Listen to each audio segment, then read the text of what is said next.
The Prophet of Allah for 13 years in Mecca, live this with me, 13 years in Mecca, prosecuted, harmed, sworn at, spat at, had dust thrown in his face. They killed his companions. For what?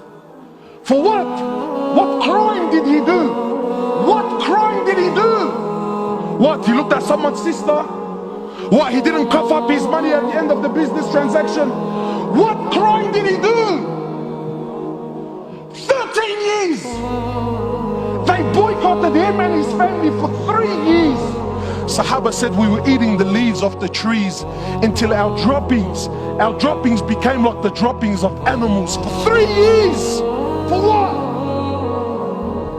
What crime? They divorced his daughters. Sumayya radiallahu in front of the Prophet, publicly. I'm not telling you, Allah, you know what, that they started sending around a WhatsApp video about what. No. Publicly, live, in front of the Prophet and his companions, they grabbed Sumayya, a woman. They grabbed her publicly. They opened her legs in front of her husband and her son, and they rammed a spear into her private parts until they killed her. They exiled him from his land, Mecca, exiled him for 18 months in Medina. 18 months he was crying. Why? Because he was missing the Kaaba so much. They stabbed his pregnant daughter. As a result, she lost her child. 8 or 6, a few months later, she ended up dying in Medina. He buried every one of his children while he was alive, except for Fatima. In Uhud, they massacred the dead. His uncle Hamza, they cut his nose off, they cut his ears off, they ripped his liver out. Hind took a bite from his liver and spat it on the floor. Sahaba said when the Prophet of Allah seen Hamza, we never seen him cry like he cried when he seen his uncle Hamza. In narrations, he prayed janazah for his uncle 70 times. So much hurt and so much pain. For years. And then when Fatah Makkah came, and now he comes back victorious with an army of 10,000 companions, an army the which Arabia never seen in their lives.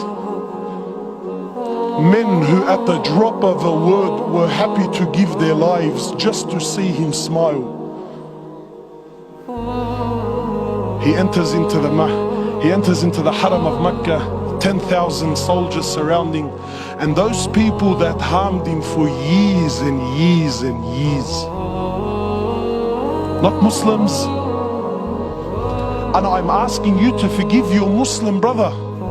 God forbid I should ask you to forgive kafar. I'll be labeled on the payroll, scholar for $1. Wallah, you mop the floor with me. So I'm not even gonna dare to go down that road. God forbid we should follow the sunnah of Rasulullah sallallahu alaihi wasallam. No way, brother. He enters into the haram, 10,000 soldiers surrounding the haram. Those people that harmed him for years and years. Where are they gonna go now, bro? Talk about the tables turning, huh? So he looks at them. He says to them, and what do you think I will do with you today? What do you think I will do today? They said, you're an honorable, generous person, the son of an honorable, generous person. The Prophet of Allah turns around and says to the kuffar, idhabu fa antum at-tulaqa. Go, every single one of you are free, I forgive you.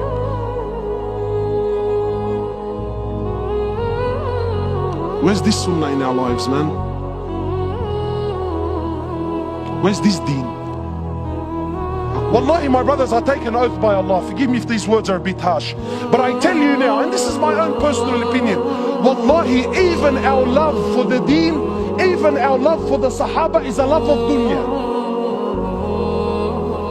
Nobody here loves Umar ibn al-Khattab most loved, probably one of the most loved. He's definitely my favorite. Nobody here loves Umar ibn al-Khattab because he had permanent marks on his cheeks from crying out of fear of Allah. Nah, cuz we love Umar ibn al-Khattab because when his name was mentioned, the kuffar used to shake in their knees. No one loves Umar ibn al-Khattab because he had permanent marks on his shoulders. Why? Because he was servicing the community in the late hours of the night when everyone was asleep and wasn't watching. You don't love Umar for that. You love Umar because he was a man, brother. When he rocked up, cuz everyone buckled. The Prophet of Allah who we claim we love. Because I'm sure you're thinking in your mind, Wallah, brother, may Allah reward you. Very nice khutbah, very emotional, very touching. But cuz, you don't understand. What this person did to me is unforgivable.